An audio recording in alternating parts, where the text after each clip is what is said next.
Hello friends, मैं जन्मेजय मौर्य बाल junior classes में आपका स्वागत है। आइए आज की वीडियो में मैं लेकर आया हूँ पास्ट कंटिन्यूअस की पैसिव वॉइस।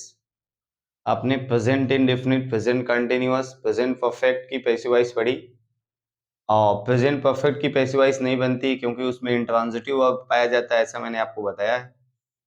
आइए आज से पास्ट, इसके बाद पास्ट इंडेफिनिट का मैंने बताया था, फिर पास्ट कंटिन्यूअस की पैसिव वॉइस बनाते हैं। पास्ट इंडेफिनिट की पैसिव वॉइस आप पास्ट कंटिन्यूअस यानी वाज वेयर के साथ बनाया था। पास्ट कंटिन्यूअस की सहायक क्रिया भी वाज वेयर है।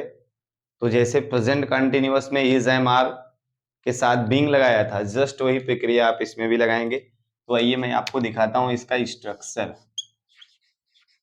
यानी कि अगर हमको पास्ट कंटिन्यूअस टेंस को पैसिव वॉइस में बनाना है तो स्ट्रक्चर क्या लगेगा। सबसे पहले object plus was were plus being plus verb का थर्ड फॉर्म प्लस सब्जेक्ट। एक बात कॉमन है गाइस, जो लोग रेगुलर ये वॉइस का वीडियो देख रहे हैं उनको एक चीज कॉमन जरूर दिखी होगी और उनके लिए आसान भी हो गया होगा कि जितना टेंस मैंने पैसिव में पढ़ा है सारे टेंस में सब्जेक्ट ऑब्जेक्ट के स्थान पे ऑब्जेक्ट सब्जेक्ट के स्थान पे और वी थर्ड सब में लगा है, बाया के साथ सब जुड़ा है।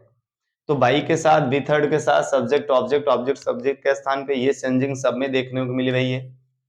तो आपको देखना है कि मुख्य चेंजिंग जो हो रही है वो क्या हो रही है। हेल्पिंग वर्ब्स, इंडेफिनिट की अलग, कंटिन्यूअस की अलग, परफेक्ट की अलग, पास्ट इंडेफिनिट की अलग, पास्ट कंटिन्यूअस की अलग, हेल्पिंग वर्ब में ही चेंजिंग करते हुए पैसिव वॉइस बनाया जाता है। तो आइए इसका आपको, अगर एक्टिव वॉइस का कोई वाक्य है, इसका मान लीजिए कोई एक्टिव का वाक्य है पास्ट कंटिन्यूअस का, तो एक्टिव का वाक्य मतलब जैसे है they were, they were talking, they were talking us. Guys इसका यहाँ आ सकता है, मैंने आपको बताया था एग्जाम में ऐसे भी देता है, चेंज इनटू पैसिव यानी पैसिव में बदलो। यहाँ ना देखे चेंज इनटू पैसिव वहां लिख देता है, तो आपको इसको पैसिव बनाना बहुत ही इजी है। मैंने आपको बताया था जितने सब्जेक्ट होते हैं उनका एक ऑब्जेक्ट होता है, फिर से लिख देते हैं। हर वीडियो में आपको लिखता हूँ, आई का मी, ही का हिम।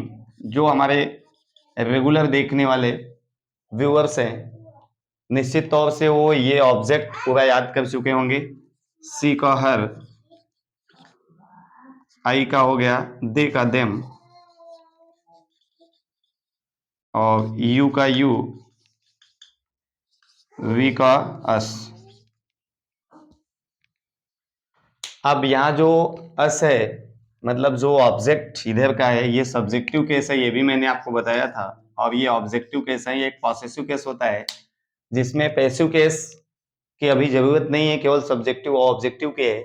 तो उसके अकॉर्डिंग यहाँ ऑब्जेक्ट लिखा गया है अस, तो हम उसका सब्जेक्ट इधर लिखेंगे वी, वी। अब देखना है कि ऑब्जेक्ट तो लिख दिया, फिर कह रहे वाज और वर में एक लगाना है, तो वी के साथ क्या लगता है, कॉन्टिन्यूअस में सबको मालूम होगा वी के साथ वेयर लगता है, तो आपने यहाँ लिख दिया वी वेयर। फिर देखेंगे स्ट्रक्चर के अकॉर्डिंग बीइंग लगाना है, we were being. We third लगाना है, टॉक का थर्ड फॉर्म क्या हो जाएगा, टॉक्ड, टॉक्ड। बाई लगाना है और आपको क्या करना है, सब्जेक्ट को ऑब्जेक्ट, ऑब्जेक्ट को सब्जेक्ट, तो उसके अकॉर्डिंग दे को उधर जब ले आ जाएंगे तो दे हमारा ऑब्जेक्ट बनेगा, तो दे का ऑब्जेक्ट क्या होता है, देम, इधर कर देंगे देम। ये आपका बन गया पैसिव वॉइस। अभी एक्टिव में मान लीजिए कोई निगेटिव का सेंटेंस है तो उसकी सहायक क्रिया और बीइंग का क्या फर्क होगा उसको देख लेंगे। जैसे इधर कहा she was not teaching, she was not teaching Hindi, ऐसा लिख दिया, she was not teaching Hindi. अब इसको कहा जाए कि आप गाइस इसका पैसिव वॉइस बनाइए। तो जैसे आपने पैसिव वॉइस बनाया है सेम वही प्रक्रिया है, केवल इसमें नॉट का चेंजिंग है। तो हिंदी हमारा ऑब्जेक्ट है, उसको पहले लिखेंगे, हो जाएगा हिंदी। हिंदी मिलावट में इसको लिखते हैं हम, हिंदी सिंगुलर है, वाज के साथ लगेगा, हिंदी वाज। आप इतना जानते रहेंगे, निगेटिव सेंटेंस होने के बाद नॉट लगा के तब बीइंग लगाएंगे।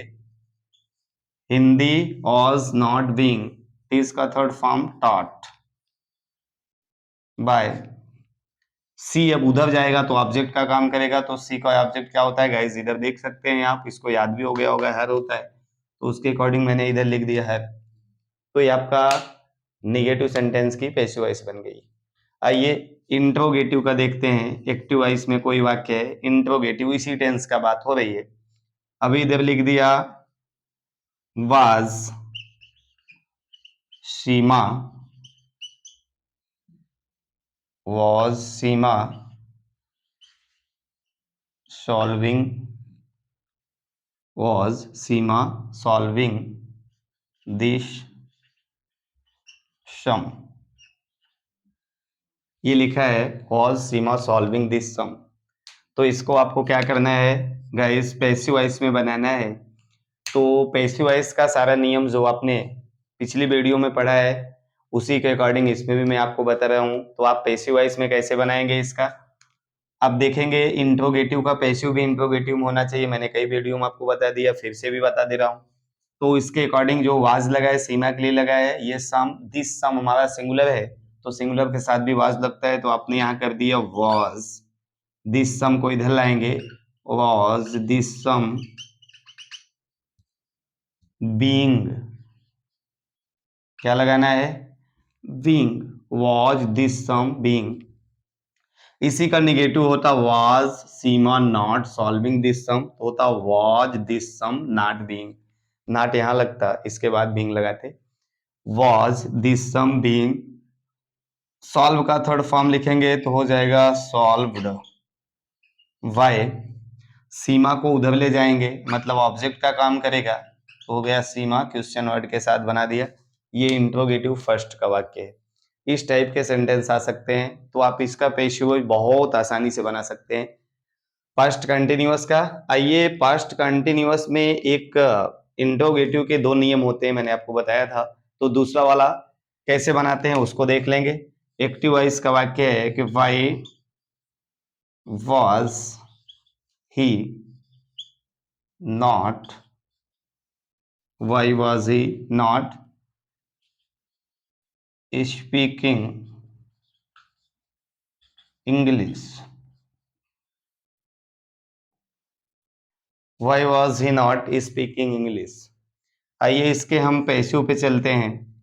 तो मैंने आपको बताया था जितने WH के वर्ड होते हैं, केवल WHO हु को छोड़कर, मतलब हु के लिए नियम अलग है, मैंने आपको हर वीडियो में इसका रूल्स बताया, बाई हुम से शुरू होता है, और हु को छोड़कर जितने भी WH टाइप के हैं, जैसे वेयर हो गया, वाट हो गया, वाई हो गया, विस हो गया, तो इनका नियम जो है ये इस टाइप का है कि वाई का सेम वाई ही रूप में लिख देंगे क्वेश्चन वर्ड के साथ। इसके बाद आप जो वाज ये लगा है, ही के लिए लगा है, तो हमको इंग्लिश के लिए लगाना है, इंग्लिश हमारा सिंगुलर है तो उसके साथ भी वाज लगेगा, वाई वाज इंग्लिश इधर लाएंगे, ऑब्जेक्ट लिखेंगे, why was English, why was English. अब देखो निगेटिव सेंटेंस में नॉट लगा के तब बीइंग लगाएंगे, not being, why was English not being, अभी नॉट नहीं होता तो बीइंग ही लगता। स्पीक का थर्ड फॉर्म स्पोकन बाय, अब यहाँ ही है तो उस तरफ जाएगा, तो ही का ऑब्जेक्ट गाइस क्या होता है, हिम, यहाँ आप लिख देंगे बाय हिम, क्वेश्चन वर्ड के साथ इसको बंद कर देंगे।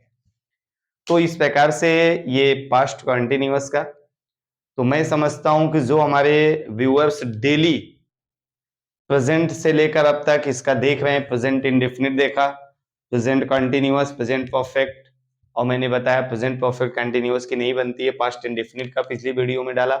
आज पास्ट कंटिन्यूअस का पैसिव कैसे बनता है। इसके बाद मैंने आपको बताया है कि इसका पूरा वीडियो बनाने के बाद 3 दिन का और रहेगा। इसके बाद आपको इंपरेटिव सेंटेंस की पैसिव वॉइस मैं आपको बताऊंगा कि इंपरेटिव सेंटेंस क्या होता है, उसकी पैसिव वॉइस कैसे बनाते हैं, उसका भी वीडियो आपको सरलता से दे सकता हूं। इसके बाद और बेसिक लेवल की जानकारी के लिए, जैसे हम आप कभी करते हैं जेंडर में, जेंडर कैसे चेंजिंग होता है, जेंडर की चेंजिंग का एक वीडियो, और दूसरा कंजक्शंस, कंजंक्शन क्या है, conjunction is joining two words, दो शब्दों को जोड़ने वाला कंजक्शन होता है, तो उसको कैसे प्रयोग किया जाता है, तो उसका मैं प्रयोग आपको बताऊंगा, नेक्स्ट वीडियो में ले आऊंगा। तो अभी पास्ट कंटिन्यूअस का आपने देखा, इसके नेक्स्ट बाद हमारा पास्ट परफेक्ट का वीडियो आएगा, ये पैसिव वॉइस के साथ। तो 3 प्रेजेंट का, 3 पास्ट का, 2 फ्यूचर का बचेगा। मतलब आपको मैंने बताया है कि 8 का ही पैसिव वॉइस बनता है। तो ये पैसिव वॉइस के जो रूल्स हैं, अगर आपने प्रेजेंट को ध्यान से समझ लिया तो सारे का पैसिव वॉइस। और पैसिव वॉइस समझने के लिए गाइज मैंने पहले आपको बताया था, जिसको टेंस आता है, मतलब सारे टेंस की हेल्पिंग वर्ब्स जिसको मालूम है कि टेंस का नाम लो, तुरंत बताया कि इसमें ये हेल्पिंग वर्ब्स लगते हैं और इसमें वर्ब के कौन से फॉर्म लगते हैं, जिसको ये मालूम है उसके लिए बहुत ही आसान है पैसिव वॉइस समझना।